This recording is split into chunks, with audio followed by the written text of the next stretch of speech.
Oh, and welcome. Welcome to CSW66 and Rotary on climate change and gender equality. I am Tezkiah Gabriel, and I'm the Executive Director of Pathways to Peace. And we are sponsoring and hosting this amazing event. I'd like to take a moment to recognize my colleague, Katie Carr, who is our Pathways to Peace program and media coordinator, who is assisting today with our technology. I want you to know that Pathways to Peace is in activated partnership with the Rotary and the Rotary EClub of World Peace. So it's really our honor to host this event today. And before we begin, I just would like to say a few words about Pathways to Peace. Pathways to Peace is a United Nations designated peace messenger organization that holds consultative status with the UN Department of Global Communications, better known as DGC, and the UN Economic and Social Council, or ECOSOC. For over 40 years, Pathways to Peace has been engaged in innovation, collaboration, and movement building. Our vision is for a world at peace, and our work is about building a culture of peace. Pathways to Peace provides education, consultation, and mentorship. Through the years, Pathways to Peace has helped inaugurate several UN-recognized global peace initiatives, including the UN International Day of Peace, celebrated every year on September 21st, the UN Culture of Peace Resolution and Program of Action, and the Peace Wave, which is a pause for peace every day at noon all around our world, creating a wave of peace. Pathways to Peace works in partnership with peace builders locally and globally on programs that include nuclear disarmament, climate change, racial equity, and gender equality. Pathways to Peace has always honored and supported women's leadership. So not only have we always been engaged with CSW, but on March 8th, just a short time ago, we launched our first Exceptional Women of Peace Award program. We will be honoring 2 awardees on September 12th, one to an exceptional woman of peace and one to an exceptional young woman of peace. I will put that information in the chat. And if you believe yourself to be an exceptional woman of peace or no one, we'd love to be able to get your nomination.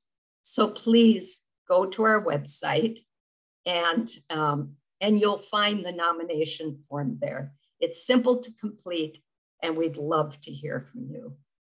And now it's my honor and delight to turn the floor over to my colleague and long-term Pathways to Peace Council Officer, David Wick.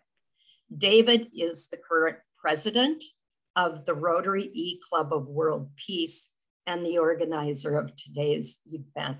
David? Well, thank you very much, Tezkiah, and welcome, friends. And this is a delight to come together on a very important subject area, climate change, the impact and the importance of women and girls. And I'm going to give a background on Rotary to set the context from which we come. So I'm going to show a video and a slide. When people ask us who we are, we tell them we're problem solvers, opportunity creators, and change makers. We are Rotary. Around the world, our network of 1.4 million neighbors, friends, and leaders volunteer their skills and resources to solve issues and address community needs. Take action with us. Find out more at Rotary.org Rotary.org/action. Rotary covers a lot of territory, and it's really an amazing organization. So I'm going to give you some in-depth understanding of what we're doing.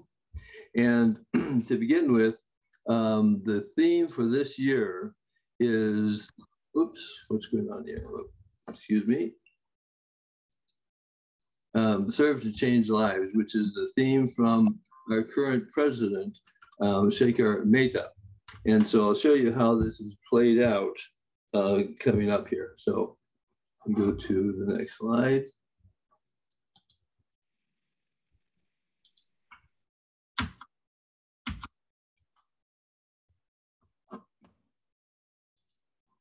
Oh dear. Okay, I'm going to start this over. Excuse me.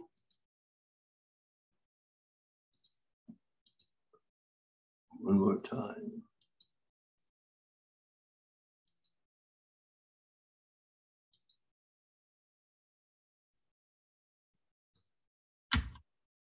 Well, I'm very sorry. I'm not sure how I got into this situation.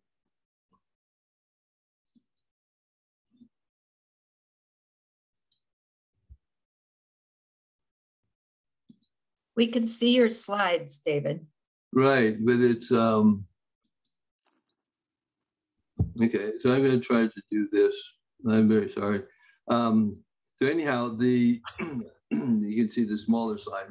So Rotary started in February 1905 by Paul Harris. He was an attorney in Chicago, and he had this brilliant idea of bringing people together as a way to support their coming together and their businesses, and was started in 1905, as I said. And Rotary is part of the beginning of the United Nations. In 1945, we had 11 delegates at the United Nations, the beginning in San Francisco. So it's part of peace building from the very beginning. Rotary has 1.3 million members around the world, which is 35,000 plus Rotary clubs in over 200 countries, which covers the world. So we have representatives everywhere.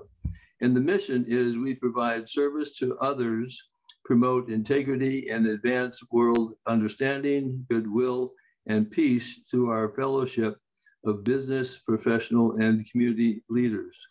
The vision statement: together we see a world where people unite and take action to create lasting change across the globe, in our communities and in ourselves.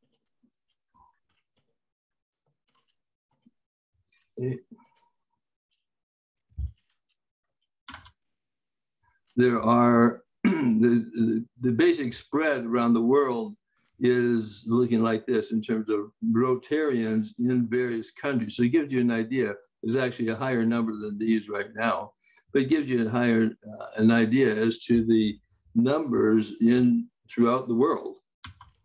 Rotarians are truly international, and truly it's a global family. Shekhar Mehta, our current president, his focus, the key value that he has is empowering girls. And he has been a leader in initiating various programs for girls around the world.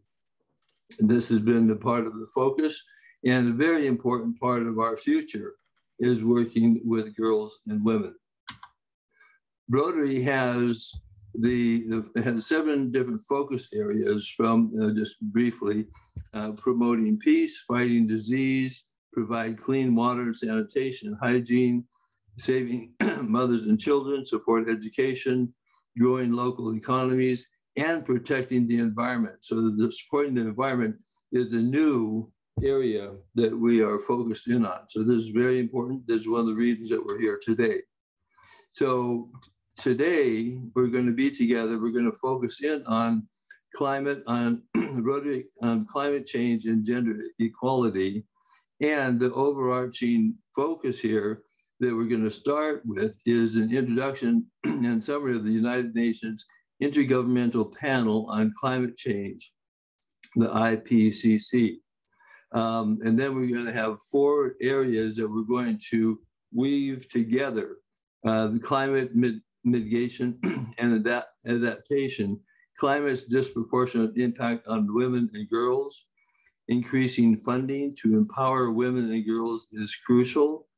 Creating access to women for land ownership rights and control over the means of production, and creating training and entree to green jobs.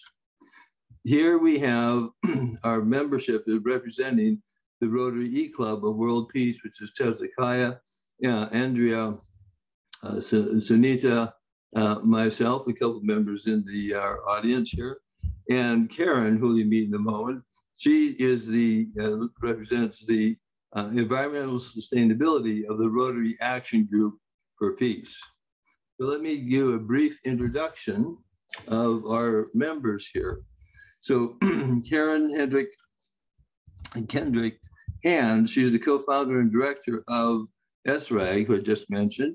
She is an attorney and has been a volunteer public interest advocate for cleaner air, mobility, and transportation choices, including serving on various local, state, regional advisory bodies for over 30 years.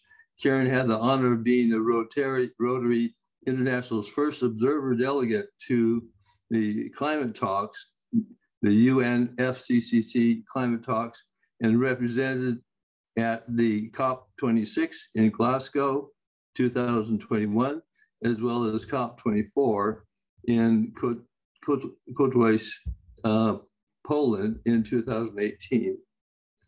Next, we have Sunita Kumar.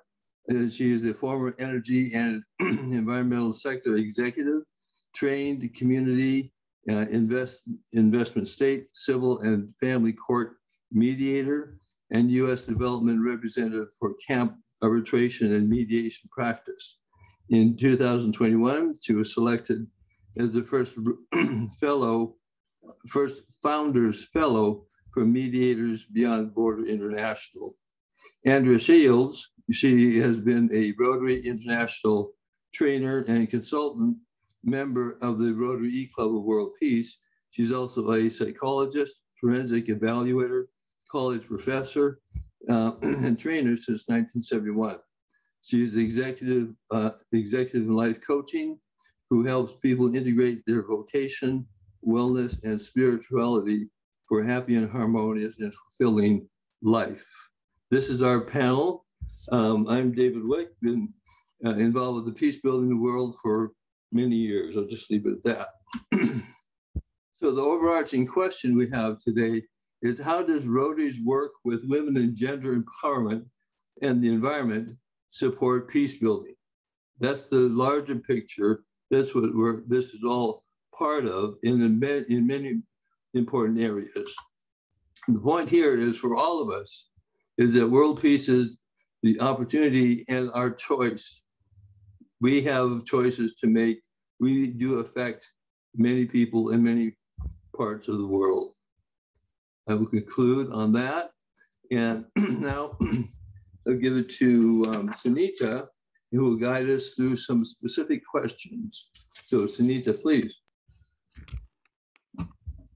Thank you so much, David, and welcome everyone. We wanted to open up with 2 questions to tee up the discussion. And so Tezakaya is going to open up a poll for us with the first of 2 questions. The question is, prior to today's sessions, were you aware of Rotary and its work on issues affecting us locally, or you locally, nationally, and globally? And we're getting some responses. I've only got a couple of responses, actually 4 responses so far. So any others, please, we'll give you just a second. Okay, so I'm going to share the results of the poll. Are you able to see the results? I think we've got 1 yes, but we'll move on to the next question to Tezakaya.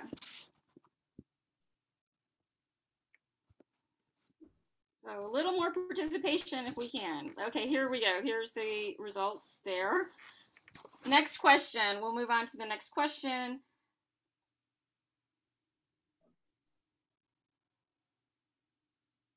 Which is, prior to today's session, have you participated in or been, okay, we'll leave the poll up longer for the next question.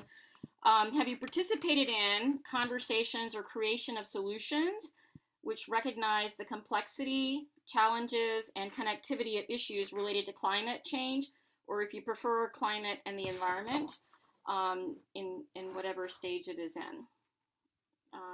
You should be seeing the poll.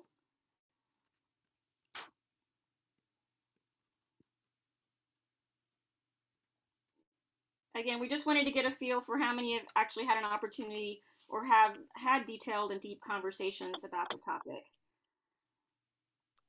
Great. Several of you are answering yes at the local level, some or all of the above. We'll wait a couple of minutes.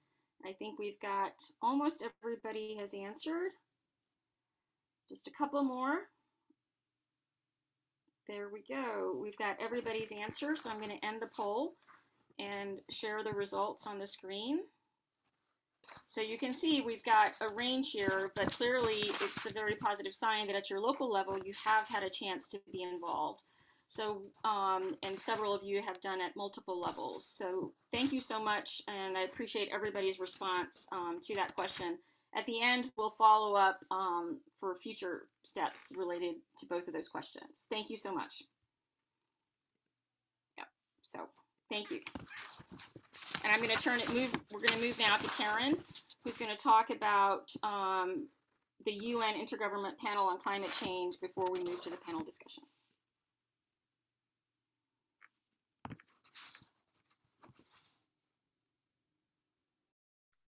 Good morning, everyone, and thank you for the opportunity to be here today, especially for Pathways to Peace for hosting us. You want my closed captioning off or on, Tez?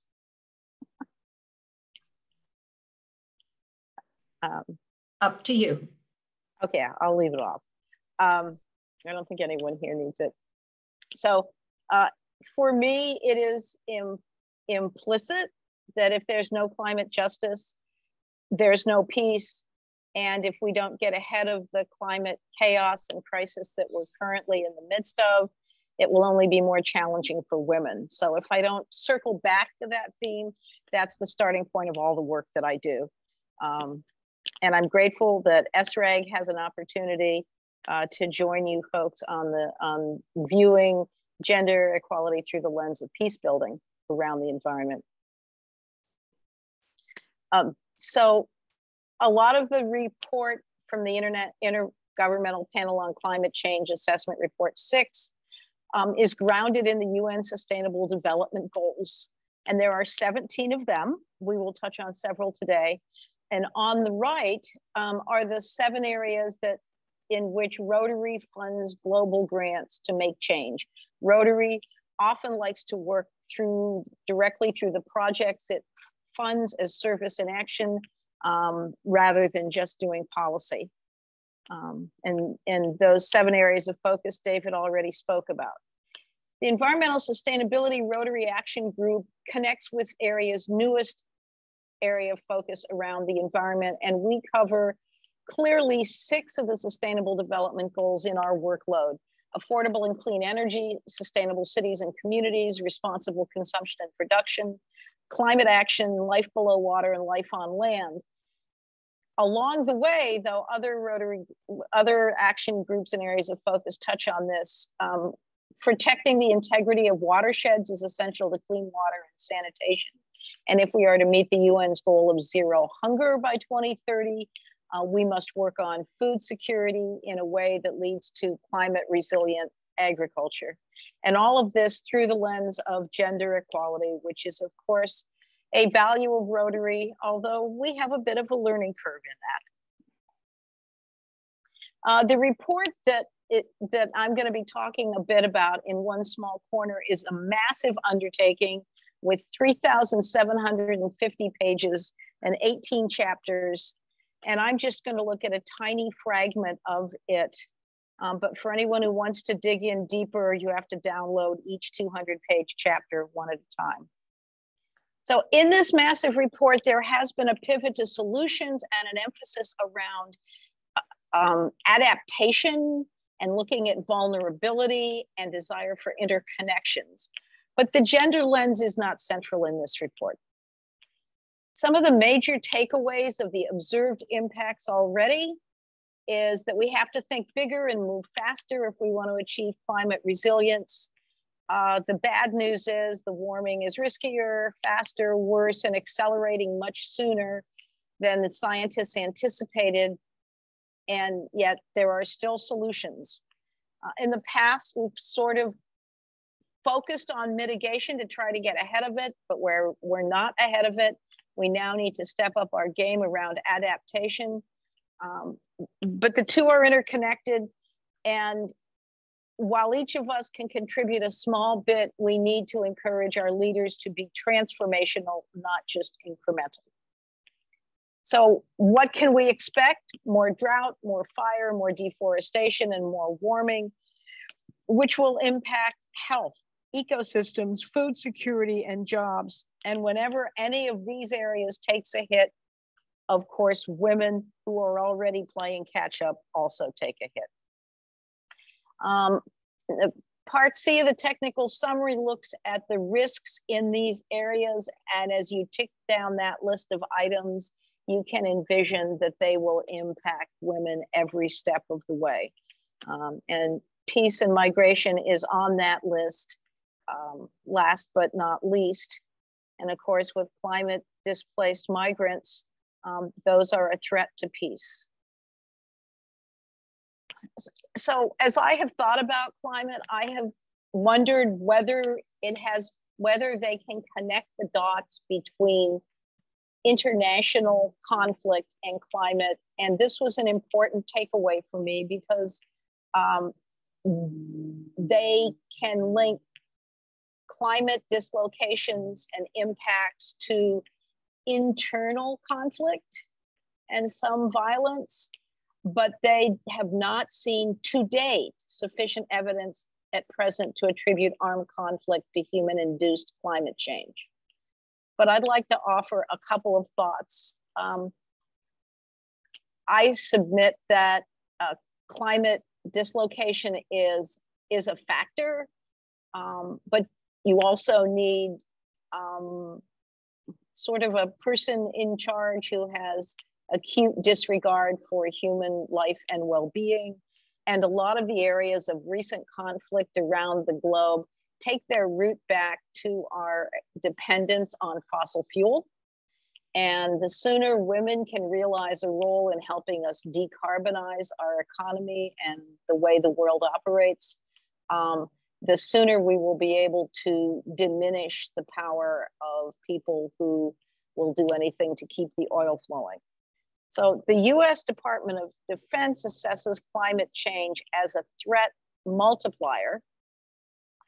And as I've been watching the poignantly awful war in Ukraine unfold, war also seems to be a threat multiplier for climate and food security.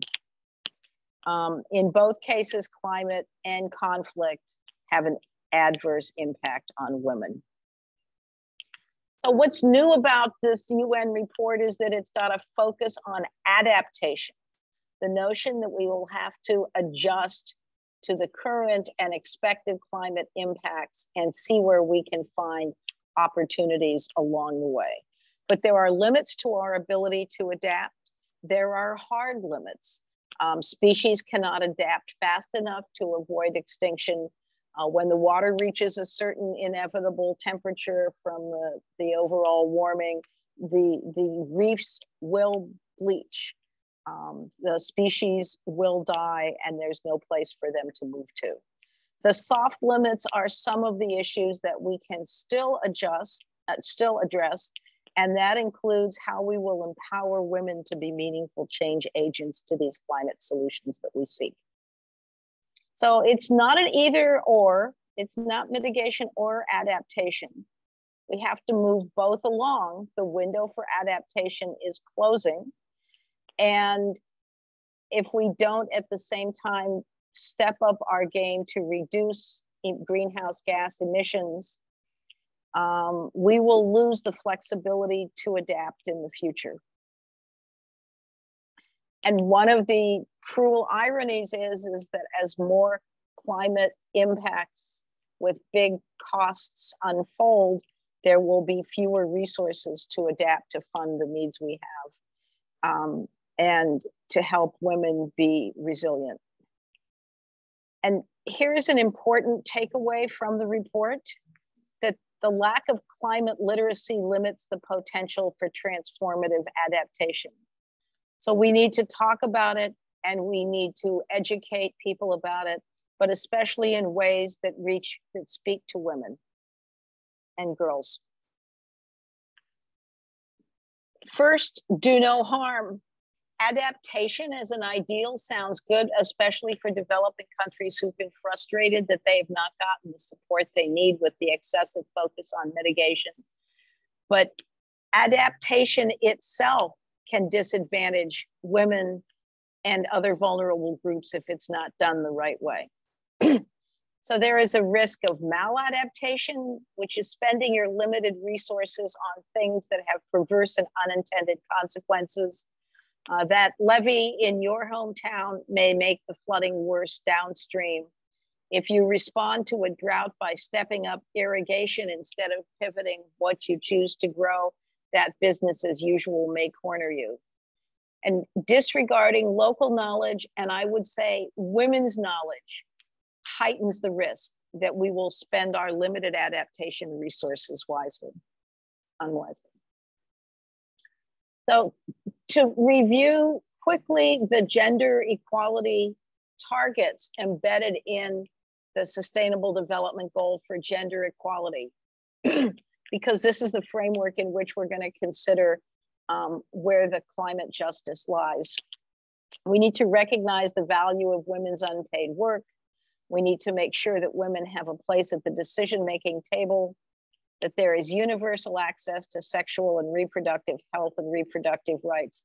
And that is not a foregone conclusion anywhere. As liberal democracy struggles, women's access to healthcare is often a victim.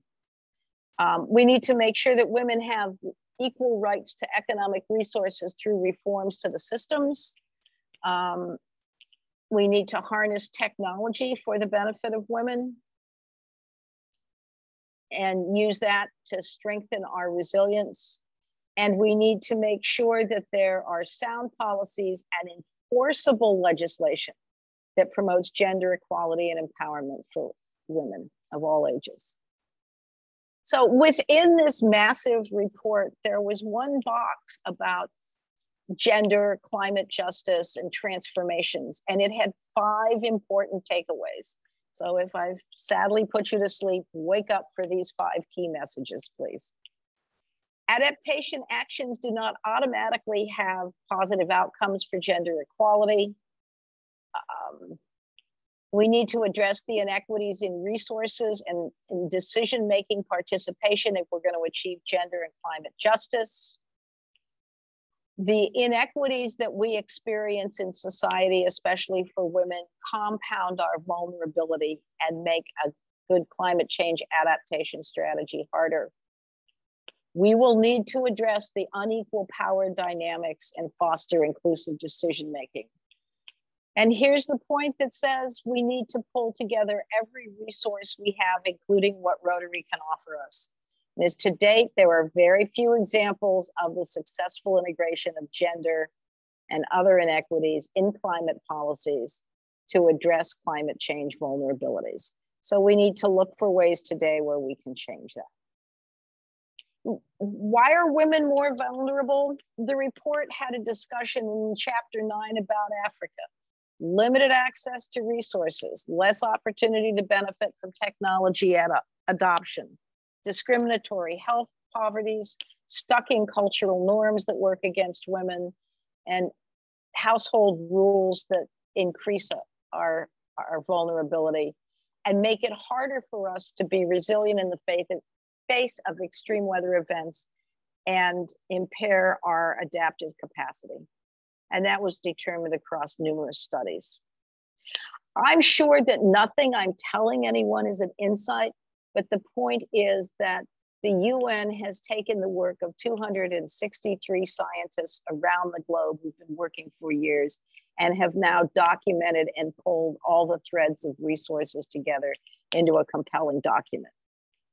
So as I'm sure Sunita will remind us later, you can't just focus on women. We need gender parity, and we need to be conscious how the needs and roles of both genders interact and all the existing pressures that tend to help us perpetuate the inequities we have today. If you begin with unequal access to resources, climate change makes it worse. On another parallel event, they said, if you remember only one thing, women do 43% of the agricultural labor, but are only 15% of the agricultural landholders. And within that subset, their name may be on the papers, but do they have agency and decision-making authority around whether they will implement climate resilient practices or not? This is a quick takeaway from Glasgow, because if you're talking about empowerment, we're talking about money, and it will come up later. It was a big deal that there was an agreement amongst the folks who manage 45% of the global wealth that they would apply a climate lens to their management criteria. $130 trillion now deployed with an eye possibly towards climate justice, less likely towards gender justice. The countries of the world have committed a $100 billion annual commitment for mitigation and adaptation. Though we've not been paying that bill, we developed nations, and adaptation has gotten short shrift. Notice the amounts are decreasing. Big excitement that a coalition of foundations are going to jumpstart development banks for renewable energy investment. But how much of that will trickle down to projects that women control? South Africa is going to get some money to help it phase out coal, but the bigger polluters from coal are India and China, and where will the funding come for them? Then $10 million, not billion, but now million, for the least developed countries. They said they needed a shortcut from the standard pattern of international aid, and they were excited about that. At the COP, there is a constituency for women and gender, and they have their own gender just climate awards of 200 euros each. I'm sorry, 2,000 euros each. Quite a difference from 130 trillion. And they're out of 160 applicants, they only had enough funding to make 4 awards. And at the end of Glasgow, no money set aside for the loss and damage already suffered. So food is an area where women suffer more. They're less likely to be well fed, more likely to, and unable to meet the rising cost for food resources.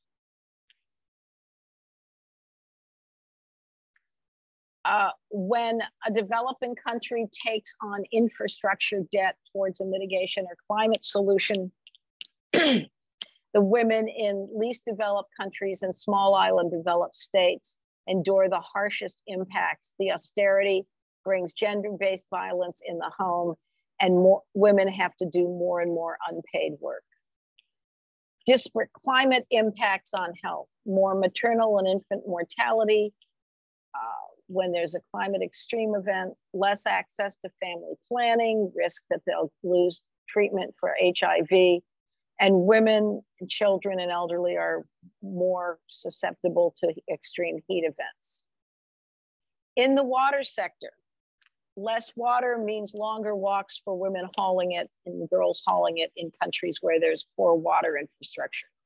Rotary International has spent for many years, 1/4 of its annual global grants budget on water projects to help alleviate this. And when the water supply disappears, women often have less access to credit that's necessary to fund the replacement or repair. If a man's livelihood disappears because of a climate impact or because of mitigation measures taken to slow climate change, when men have less income, women bear the brunt of there being fewer resources for them. With increased domestic violence, more pressure on them to bring in money from outside the home and uncompensated extra work in the house. But there is hope, and there are 8 recommendations from this report, and I will close with them. There need to be new policy-making spaces that include women. We need assured improved access to reproductive health, because when you can control your fertility and your number of children, it increases your education and economic opportunity. We need to highlight the important engagement with women's collectives, and NGOs for the environment need to put social justice and gender initiatives front and center. And the last 4 recommendations from this report: more investment in WASH infrastructure. When you are assessing vulnerability, make sure that it is gender sensitive. Create an effective safety net, whether it might be grain transfers as in India or cash payments as in another country, to reduce survival pressures, to actually give women the space to participate. And overall, we need to take an integrated approach to resilience, disaster risk management, and gender sensitive climate adaptation. I thank you for listening to that overview. And that, I hope, will set the framework for our discussions. Wonderful. Thank you, Karen. That was very informative. And Karen spent hours assessing bringing this information together, because it's a huge database, a huge amount of information.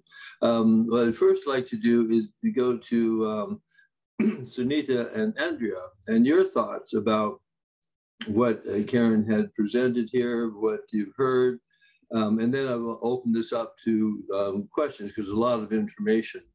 Andrea and Karen, your thoughts. Sunita. Sunita, why don't you go ahead? Sure. Thank you, David, and thank you, Karen.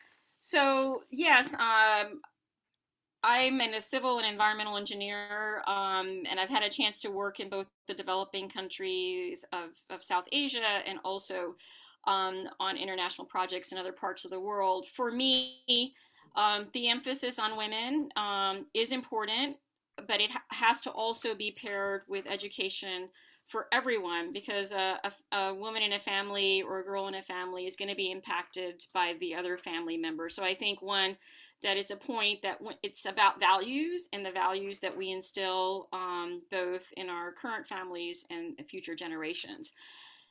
In terms of being able to mitigate climate, the challenges are unique across the world for different parts of the world, and whether you're living in an urban environment or a rural environment. And I know one of the first lessons I learned as an engineer is we can't decide as outsiders going into a community what the solutions may be. We have to involve the communities. And having worked in the energy sector for many years, the life cycle matters. The life cycle of our decisions, actions have consequences. So when we talk about adaptation or maladaptation or inadvertent consequences, it's so important to be able to look at the whole life chain of our decisions, and at the local level, whether it's a village or whether it's a neighborhood, all of that has to be taken into account. One of the things we see in the field of mediation, where I'm currently working with a nonprofit and a mediation center in Asia, is that we've got to have balance of decisions. So no matter where you are with respect to your views, we have to be open to listening to others who may have different views. And I think through Rotary, we are part of an international network that connects locally all over the world. And members of Rotary have unique perspectives, and they may be on opposite sides of that debate. And I think it's so important that we bring that balanced view and perspective, and we listen to all views, and we look at the life cycle of whatever decisions or solutions we work together to implement. With that, I'll ask Andrea to make her comments. Great, thank you. Sunita, you are, both of you, thank you, Karen and Sunita. You are so totally articulate. I really liked, I'm trying to get this to gallery so I can see all the rest of you. I'll go to the last thing Sunita said, which is one of the things Rotary does is bring together disparate individuals in the local area as well as on the national and then international scene. And it provides training and platforms for positions. It really does discuss how do we become more inclusive. The DEI, diversity, equity, and inclusion is a new section in Rotary right now, which is focused on being sure that more stakeholders have a say and that we make ourselves aware of differing areas. I wish we were better at looking at long-term, as Sunita pointed out, but some of this training is beginning to do that. And Karen's comment, those that four of it's happening rapidly, it's happening extremely, and we don't have, I loved your phrase, Karen, a lot of wiggle room left. We need to be able to do the climate change and the climate addressing relatively soon. Means that we bring that back to our local communities, our local service clubs, not just Rotary, but we also become somewhat involved in other areas. You'll notice I'm talking about what can we do now as we look at some of the really dire predictions Karen had been sharing while we were talking in preparation for this, that some of them are quite dire. And in talking about how do we empower women when climate change takes away jobs of the men, there's a Rotary program that's called microgrants. And it's set up, usually started with like $2,000, then they make small grants of 25, 50. My club once did a microgrant program that for someone who wanted to do a hand operated clothes hanger bending machine. And I don't think about clothes hanger bending machines as a good, Western Rotarians, just not on my radar usually, but that certainly changed the total economics of that family and of the village. And someone else through that program got a hand operated washing machine with the wringer, and they put it on a platform on wheels. And the person went around and did laundry for their small village. Both of these are in Africa, and again, changed their economic ability. Both of those programs were women, and much of microgrants are. So there are many programs out. Talk to your Rotary Club. You guys didn't get to fully answer how much you know. Talk to your local service organizations, but begin to look at ways to empower women without needing, what was it, $130 million grant. We can do it with $25 sometimes. Great. Thank you very much, Andrea. Just wanted to open this up. Well, I want to come back to Sunita just for a moment, because you said something very important, which I think is overlooked all the time, the life cycle of decisions. Explain that a little further, because that's a very powerful information that we, I think, don't take into account. Thank you, David. Sure, absolutely. I worked in the nuclear sector for a long time, and many of you may be anti-nuclear, but in the nuclear energy sector. But one thing I can say for nuclear is that the sector really had to come to terms with the issue of nuclear waste. We had to come up with how are we going to manage that nuclear waste. It's still a very complicated question, but the cost of every megawatt of energy that's produced in the United States, at least, takes into account that cost of a cost component to pay for that waste. What we're seeing now, many industries, they don't look at the downstream consequences of their production, of their packaging, of their manufacturing, because someone else is responsible. So if we take a more holistic, multidimensional view of our own activities, whether it's in industry, whether it's in other sectors, or whether it's in our community in a rural area, what are those downstream impacts? The example in the study that Karen presented was, seawalls. You build a seawall to protect your community, but you're affecting somebody down current of you. So I think it's so important that you look at that decision, not just for what it is for your company or for your product or your community, but you're looking at it holistically. That's very hard to do because we have so many other pressures that are driving us, cost, economics, etc. But we know that it all comes back. It all comes back because eventually someone is going to have to pay. And even if you're industry, you're going to end up downstream. It may be a matter of years, but that life cycle equation needs to consider that long-term frame. In nuclear energy, it's over 10,000 years where that waste is radioactive. Here in our decisions, we don't know the consequences of how long those decisions can have impact. So I think that's really important. Great. Well, thank you. And it seems to be that would be a real challenge given the high pressure of doing something, because we're in a critical nature just with the climate change and so on. So I think that may get lost in the shuffle here. Let's open this up. If you have a question or comment, just raise your hand. Let's do it by raising, the virtual hand that you have down at the reactions little icon. And anyone have any thoughts, questions? Yes, Mary Jo. You have to unmute. Unmute, please.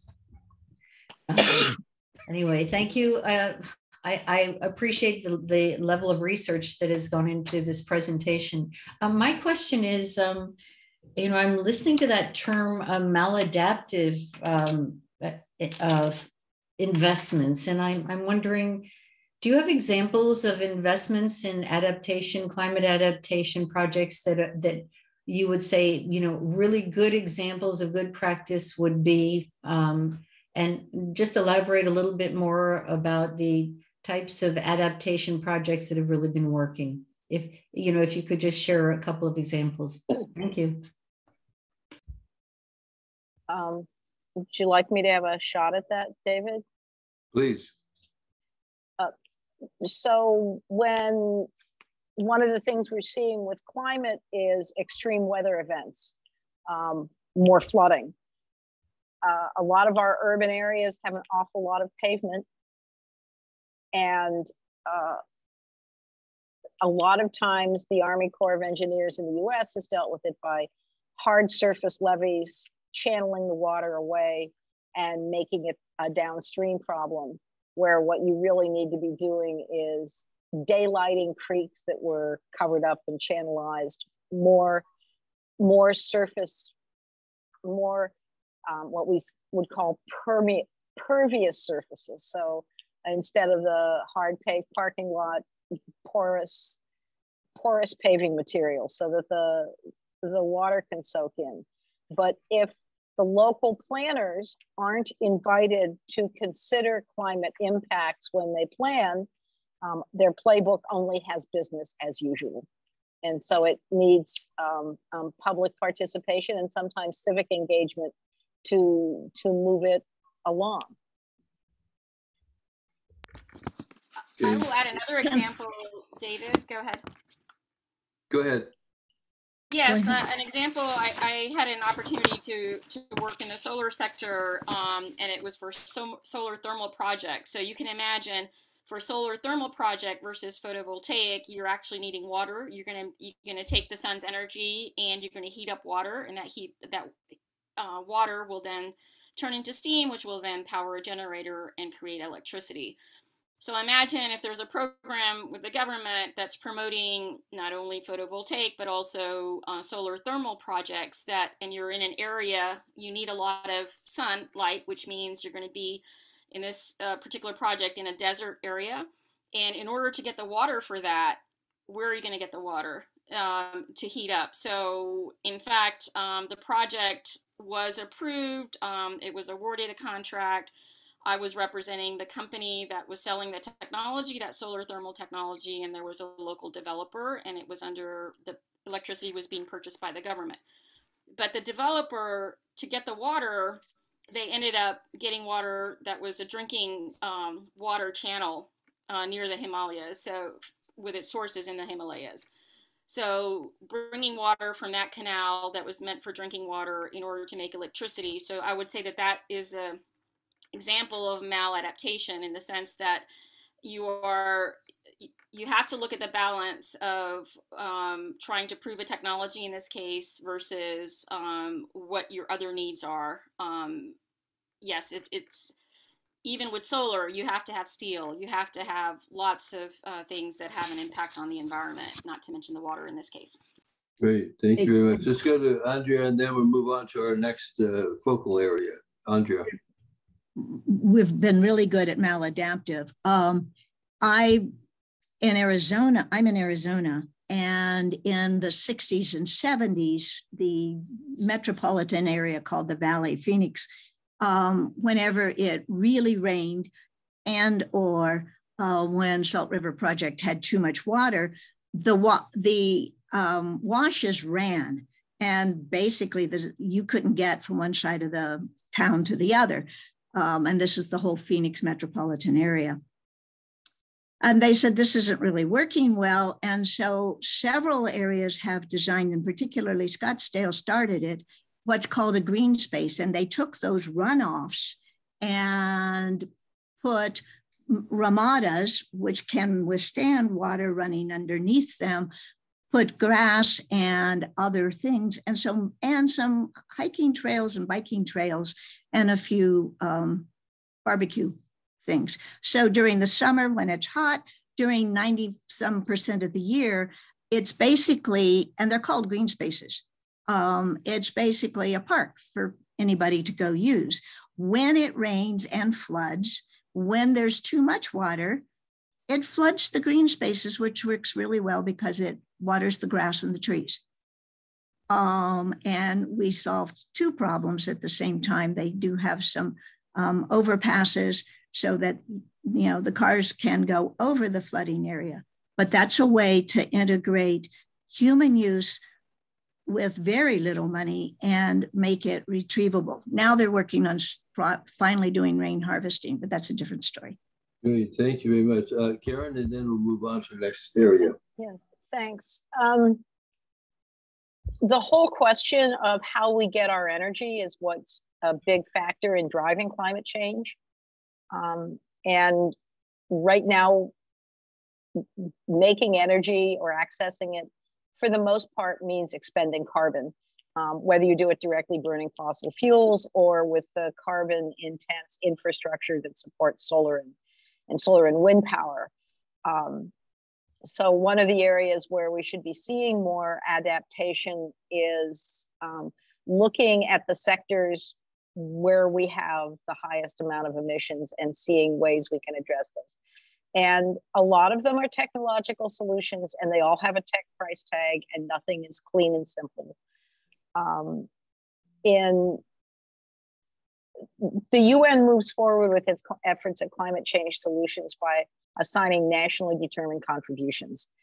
And one of the things that's been bothering us is all the countries said they would do something to get us to 2 degrees, limit 2 degrees warming. No one's done enough to keep us at 2 degrees, and yet now the science tells us it's urgent that we keep warming to less than 1.5 degrees. The only country that was on track maybe to make that was Germany, which was, yes, relying on its existing nuclear resources. And as a result of the Fukushima disaster, for the Fukushima nuclear shutdown, they closed their existing nuclear sources of electricity, and they missed their commitment to reduce their emissions by the amount they closed them, because they substituted the existing nuclear with soft coal. So there's no free lunch. And one of the areas of adaptation around climate and mitigation we have to do is becoming more energy efficient in the energy we burn, so that we decouple the carbon sources from the economic growth that we all seek. Taxing carbon might be a way to that, but it's complex and there's nothing simple. But as long as we want energy and power, and the rest of the world strives for the modern conveniences of the developed world, I think we need to keep all of the above on the table. Great. So thank you. Thank you very much, Karen. Wonderful. Let's move on to another area of focus that we have here. And we're weaving these together. It's not just, a question and ending it, but these weave together. So the other one is increasing funding to empower women and girls is crucial. You touched a little bit about that. So panelists, thoughts about that. Again, increasing in funding to empower women and girls. And how about Karen? Do you want to go ahead with your thoughts on that? Sure, thank you. A lot of the climate mitigation projects are, when you go to a place like the COP, there's billions of dollars trading hands, and it's mostly high-tech, heavy infrastructure investments. Women often have smaller scale, more locally well-adapted solutions, and they just can't get a place at the table. I think green banks that look at women's input to solutions and the smaller scale things, but the lure of concrete and steel in the ground, and big men on big pieces of equipment, it's just not a fit with the way women see their solutions. And we need to have I can just restate the problem. I don't have as many answers as I'd like. Great, thank you, Karen. I'd like to go to Andrea, just from the standpoint of what we're really talking about here is mindset. Across the board, it is mindset that we can't do this, or we have to do it in a certain way, or men got the advantage, and so on. What, from your standpoint as a psychologist, and deep in that world, what needs to happen here, and how do we get there?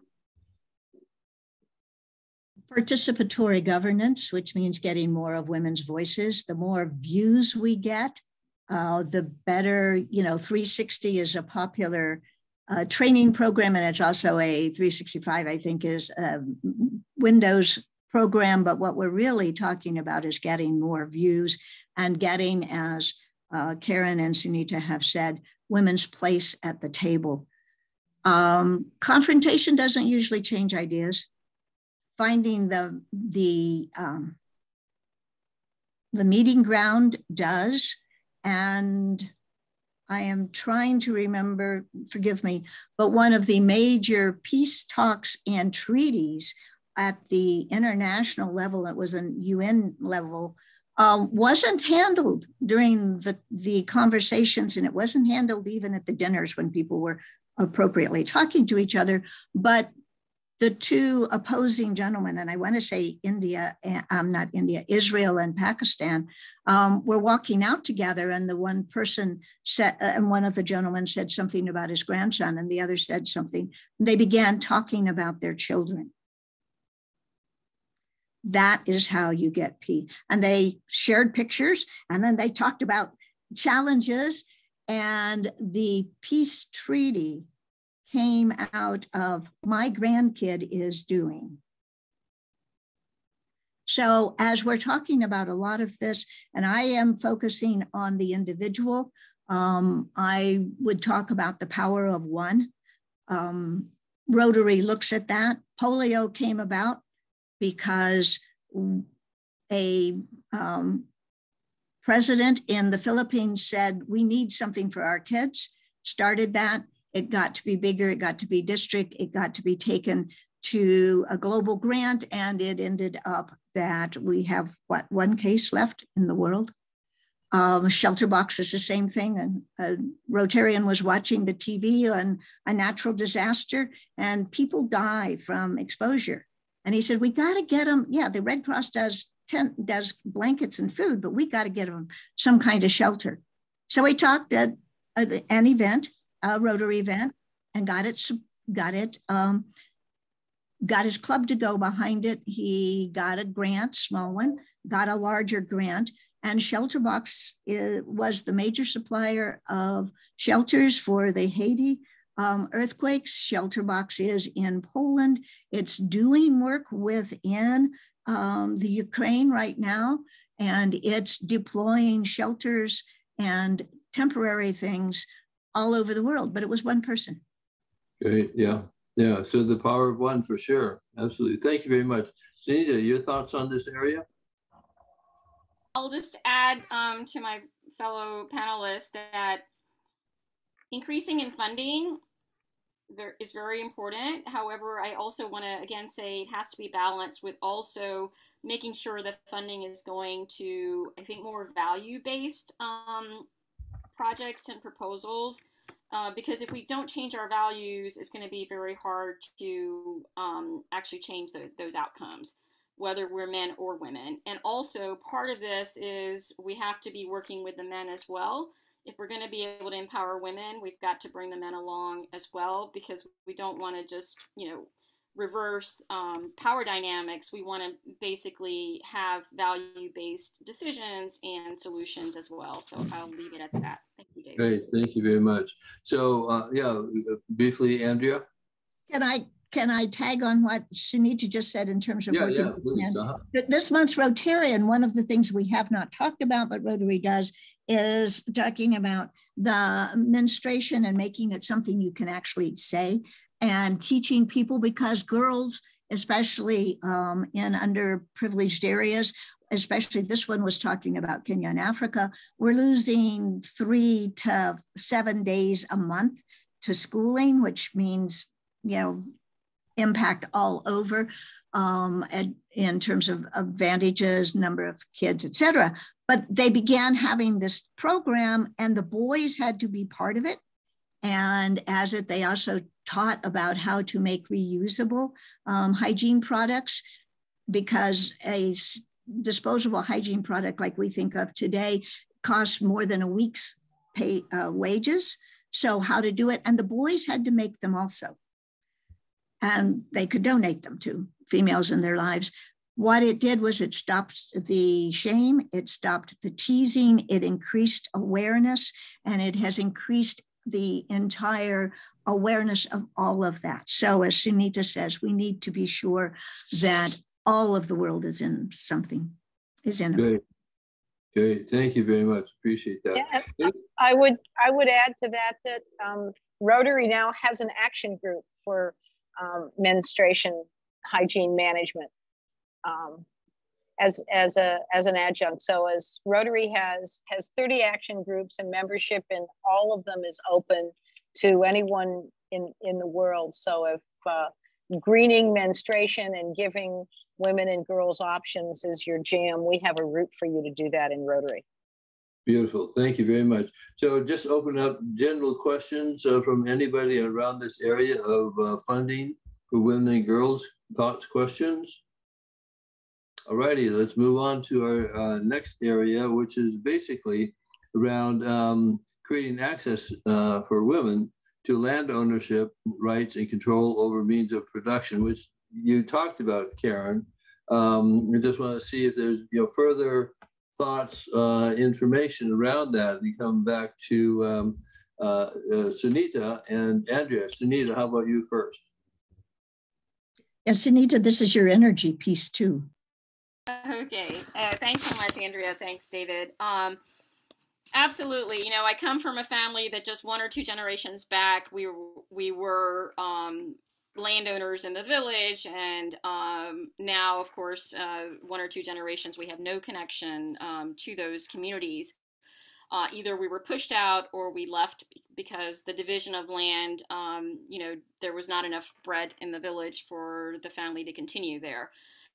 at this, you know, and we see differences. I see differences in my own, on my maternal side. My mom had to sign away her property to her brothers, along with her other 4 sisters.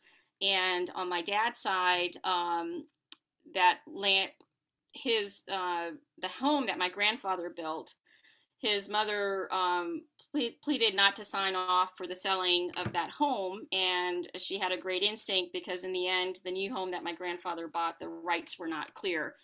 But my father, being here in the US, couldn't really appreciate what she was trying to say. But her voice, you know, she was relying on her son to make that difference. But what I want to say is that it does make a difference. But if the values of the women that are also owning the land don't change, then it doesn't help. I have a friend who, his great grandfather was killed, actually, by his own brothers for fighting of land.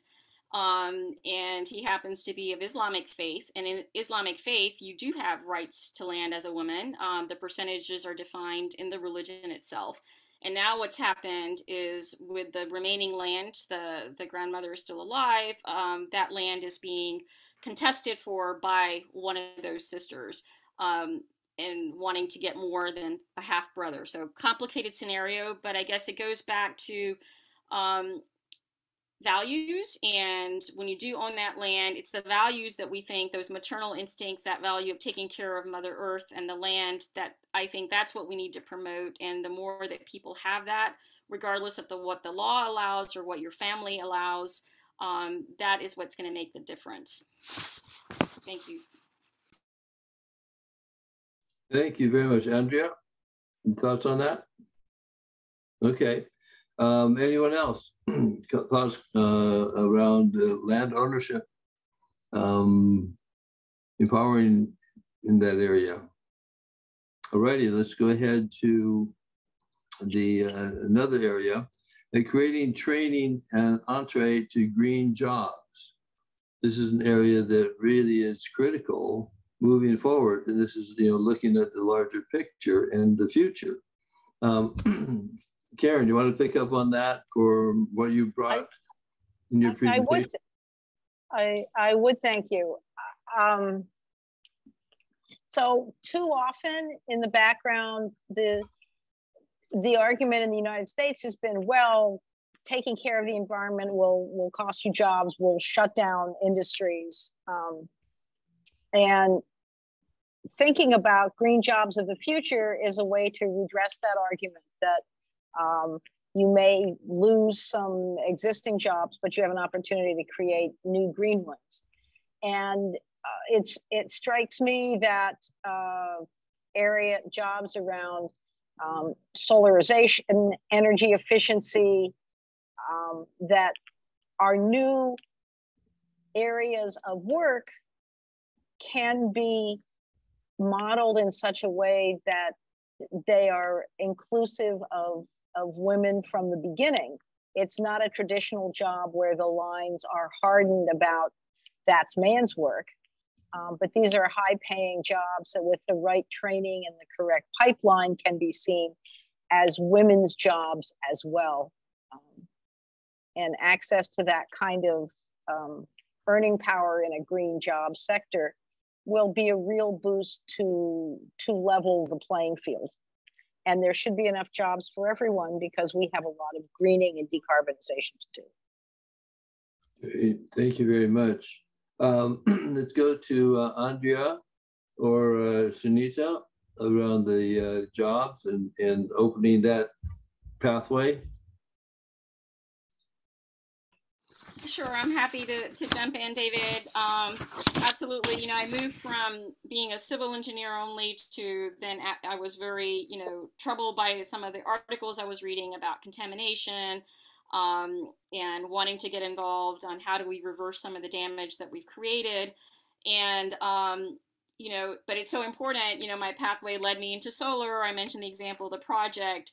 Even if it's a green job, we still have to look at things very holistically. We have to realize and step up and speak out when we see that, yeah, it's not making sense from a total perspective, whether it's life cycle, or other impact on the local community, downstream impacts. And so I think it's so important, even if the job is green, don't let that be a mislead, and to make sure that we are instilling values in those jobs, and that you, as a woman, as a participant in that sector, are also looking at things holistically and flagging things when they are not correct. Thanks. Great, thank you. Andrea, what are the barriers here to, moving into a greater focus on green jobs and with women and girls in particular? Well, as Sunita so eloquently commented, there is a whole perception that somehow being ecologically conscious is expensive. And one needs to be able to discuss long-term, back to her lifespan concept of what it's going to take and what are we really looking at. I am looking out at my city, and they just stopped the recycling program because with the previous difficulties with trade with China, they said, we're not making any money doing recycling. And it's taking some time to get them somewhat aware of maybe we don't want to look at next week and what we are doing to the area. That takes one person talking. It takes talking to several of the groups, and to also getting people to buy in as to what they support. And women traditionally are better at listening. They're perceived as being less threatening. We have found throughout that when they come into negotiations, men usually are, classic men are usually somewhat less defensive at the beginning. And we've found that all the way along. So this is one of the ways we need to empower women to be able to have very difficult conversations. Well, yes, beautifully said. I really appreciate that. I'd like to go to Hezekiah and your thoughts on this area. Hezekiah has a tremendous amount of background in consulting for years and years, and deep into the psychological and spiritual aspect. And your thoughts on this area. Again, so much of this is around shifting mindset about how we live in our lives and the stereotypes that we've built up over time. But what do you think about what's been said thus far? Thank you for catching me off guard, David. It's always interesting. So I am just so enthralled with what all of our speakers are saying, and so in agreement with it all. And I, just to build on what Andrea said as our last speaker, it is time for us to empower ourselves, women and girls, to use their voices in a way that we have never been empowered before. It is time. We are at a critical crossroads when it comes to this issue and so many other compelling and urgent issues. And we cannot step back. Instead, we need to step up. And I do believe that because women have traditionally been the peacekeepers within their family as well as in their communities and in the nation and other countries, that it's time that we give increasing numbers of platforms for women and girls to be able to use their voices to create change. So nothing that anyone here doesn't already know and support, but that's what comes to me in this moment. Great. Well, thank you very much. So I would like to go to Darlene, who mentioned something, period poverty is a very important issue. And Darlene, if you feel to, could you tell us more about your thoughts on that? I think that it's certainly an issue that we all need to do more in. And just to clarify, it's persons who menstruate, because we need to be mindful of the fact that not all women menstruate, and also if we're looking at being inclusive around the those that are trans individuals. And so having the different products that are available, and also removing the stigma and shame around the issue. And I think that there's lots of great programs out there. What we need to do is work together and to highlight. And I think, again, one of the things that we talked about is having the young men involved and the fathers. And I don't know if you've seen The Pad Man, which is a movie from India, a husband who created a pad machine. And also we're working on, so I think it's just, how do we bring everyone together to talk about the issue and removing stigma? And so I put in a couple of, there's some great movies and some great organizations. Again, we all need to work together as opposed to working in isolation, because Rotary has done some great work, and so have Optimus International started when women were not allowed to join Rotary, but and we're only 101 years this year. So what can we do to work together on a variety of issues? If you educate a woman, you educate future generations.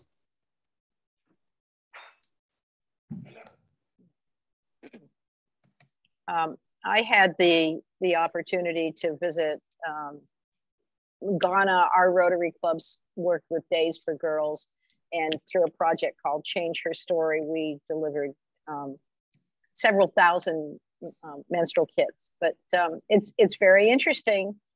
The uptake is different in different parts of the country. The girls came home with their reusable kits, and their auntie said, "Oh, that's so old fashioned. You want to be modern. We have disposable diapers for our babies, and you should be using disposable pads." Yet there was no disposal technology in the village, so that the used pads too often end up in the latrine, clogging a toilet, stuffed in a cyclone fence, which brings us back to the shaming and stigma of menstruation. So it's good that it's a problem that's out in the open. And so when we think about menstrual solutions, we have to think again of the total picture of the life cycle. Rotary can't fund a menstrual project in a city, in a village that doesn't have the water and sanitation infrastructure to allow the girls to wash out their pads. And there was for a while a club in India, their project was they were going to give out single-use pads and provide on-site incinerators. And as someone with a background in air pollution, that gave me the heebie-jeebies, because that little stinky incinerator in the corner of the schoolyard is bad air pollution and increases the stigma around menstruation. At the same time, in many schools, it's not just the lack of the pads, it's the lack of a secure, safe place to manage your menstruation. Sometimes there's just one very nasty latrine, and it's supposed to be shared by both genders.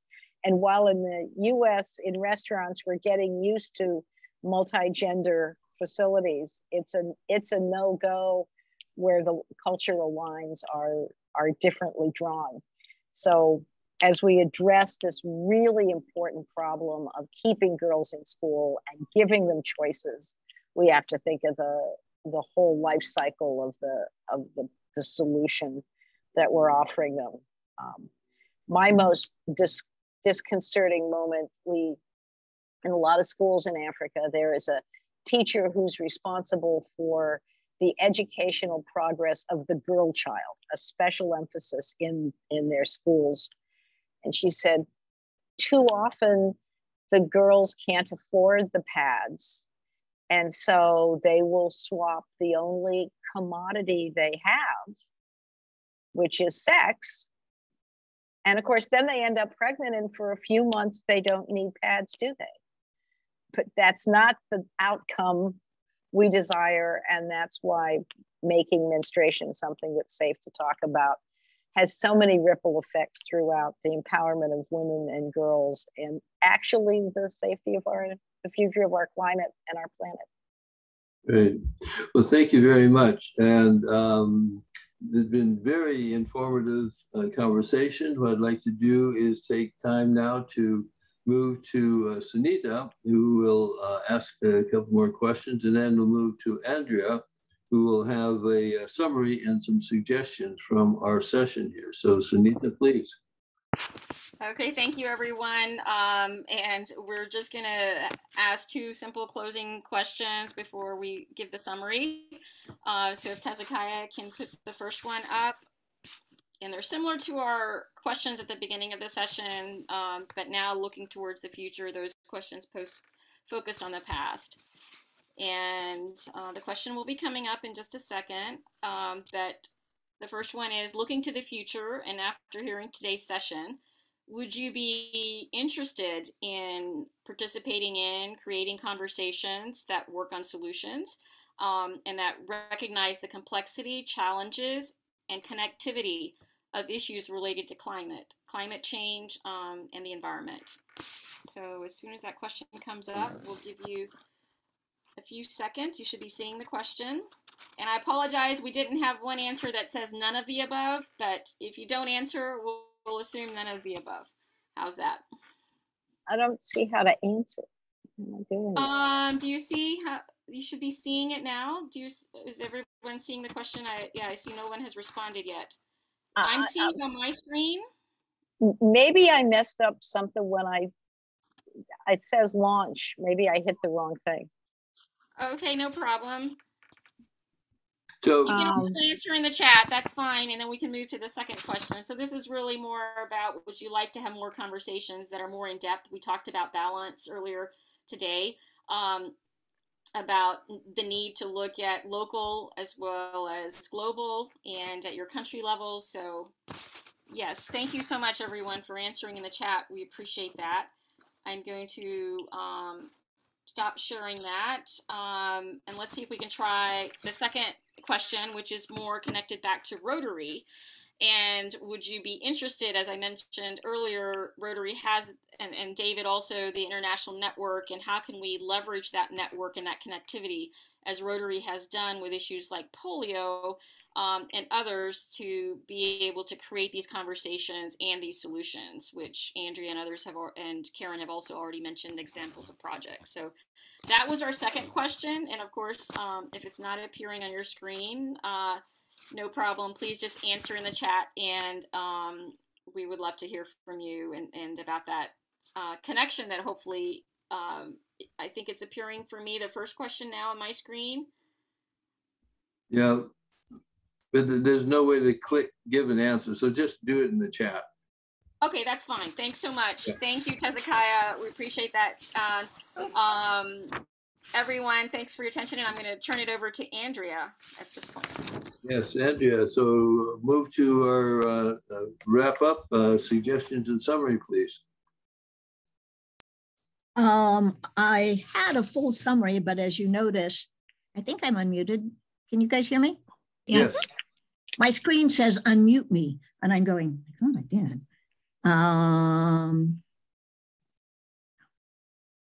Anyway, the screen is having issues. I'm not sure I want to spend too much time.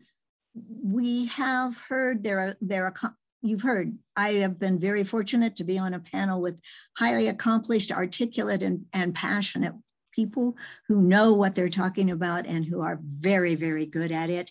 And you know, as you know, the UN, like Rotary, embraces a lot of areas, and we're trying to do a very complex process of, there, I got that off, so I'll be able to do it, of creating gender and climate equity, change, and healthiness. And when we do this, it helps maintain peace within ourselves and gives us centeredness, quietude, and purpose. And that may be something when we said, how do we talk to people? We talk to them also about the benefits we get from making climate really important, from making gender equity and gender awareness important. We heard from Karen about the 263 scientists who've said, specifically, here are recommendations, and here's difficulty. We heard about climate literacy, and that climate literacy is as important as regular language literacy, but people do not have it, and it's very, very rare.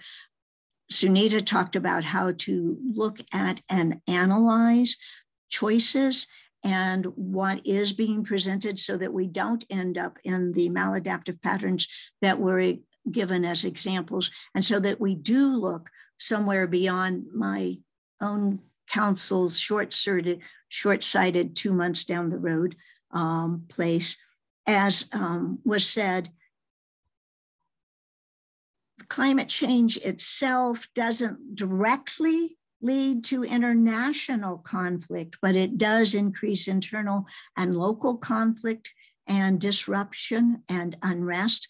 Quote, climate lays the fire, as was said, and all we need is somebody who's willing or unwittingly strikes a match. And we see that we saw that in Israel last spring. We see that in our cities there's an increase in pedestrian deaths and in vehicular deaths, at least in my neck of the woods. And that seems to also increase more with climate and with gender and with disparity. We heard how stressors overlay, compound, and exacerbate inequity, particularly for women and children and those lower on the socioeconomic scale. And we've also heard how new things, as Anita mentioned, need to really be examined because hopefully this is what I'm looking for. Yes.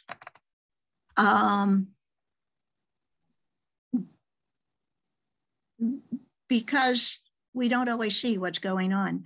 So we were going to say at the beginning, we were giving specific examples because this is nice, but what happens so much with so many informative or teaching the old college professor here, yeah, you can learn a lot of principles, but if you don't know how to apply it, or the psychologist, it doesn't do me a lot of good. So I have some ideas for action options. What can you take home? Listen to these. Some of them will resonate. Some of them will fit. One, become climate literate yourself. Know what some of the differences are, but also know your local ordinances, as we talked about, that negatively impact climate. Both Sunita and Karen mentioned that there are rules on the book. And in fact, until about 2000 in Arizona, you probably didn't know this, and I'm not sure it's gone, but I think it is. In Arizona, if a man and a woman were in a car together and the female had her shoes off, the male could be charged with statutory rape. That was on the laws. A lot of gender laws negatively impact females, like used to be until the, I want to say, second women's movement in the 60s or 70s, which it was against the law to wear lipstick on the streets in San Jose for females. Yeah, you know that. We're right towards our end of the program. Okay, do a needs assessment. You can see these. Explore Rotary vocational funds. We didn't mention that. For local applicability and empowering people. Do your own needs assessment. Remember the power of one, and that you can do small steps. Network to increase your power of one, which is what Rotary is. We're a national thing. Mentor. We had a tea. There are all sorts of things you do. Somebody mentioned Sir Optimus specializes in a day for girls on the field. And then through that, they mentor girls that are going up. Join or support financially. Rotary, a RAG, which is the action group that Karen kept mentioning, Pathways to Peace, as you've heard from Tazihita, I'm sorry, I mutilated your name, but I'm going faster, or any organization that meets your goals for empowerment. And you've seen several in our chat. This is a wonderful way to network. Rotary members are tackling environmental and gender issues the way they always do, coming up with projects. They use their connections and just meet the Rotarians in your community because they have connections. They know how to change policy. They plan for the future. You yourself can be an impetus. Most of you already are. And you may be little. And the tree is a video that was shown. It was made in India. A tree had fallen in the monsoons across the road and everybody was sitting there, couldn't go. It was huge. And they're honking and getting angry and yelling. And this little kid who's, like 7, comes up in the rain and starts pushing on the tree. Now the tree comes up to here on him, but he's pushing and people sort of look and hush. And the guy that's walking by starts pushing too. And then somebody gets out of the car. And the short form is everybody gets out of their cars, they push, the tree gets out of the road. So you may be little, but you can start the power of one, your group, and the tree. Climate, gender, peace is big. But if you choose which area you want to push and you keep pushing, the tree will move. Beautiful. Thank you, Andrea. Excellent. So we're at the end of our time together, which has been very informative and rich communication. Hezekiah, please give us a wrap and then I'll have a final word. You're muted. Thank you, David. I first want to just quickly thank all of our panelists and David for putting this together. I think the information was absolutely wonderful. And I would just invite everyone to join us on Peace Day, September 21st, where millions of people around the world gather to make peace the highest priority in their lives. And I want to close with just adding, kind of piggybacking on what all of you have said, by saying that we live in a world where we are all connected. And so what is happening in other parts of the world impact us. We cannot avoid that. We are all one. And so I'm going to leave you with one of my favorite quotes from Lila Watson. And Lila says, "If you've come to help me, you're wasting your time. But if you come because your liberation is bound to mine, then let us come and work together." And so as we move forward, remember, please, that you are a pathway to peace. As Andrea said, regardless of who you are and where your heart has led you, what your discipline is, what your age is, that you can bring peace in your own sphere of influence by embracing it and then having that show up in all of your relationships, walking that talk. So you are a pathway to peace. And I thank you deeply for being here, our panelists, David, pulling things together, and all of our audience members. Thank you. Thank you very much. It's absolutely true that we make a difference. We make choices. We have impact as individuals. And we just focus and we come together. We really can make things happen. So thank you all very much. Appreciate this. Enjoy the other sessions that are outstanding through the Commission on the Status of Women. Thank you and good day. Have a fine weekend.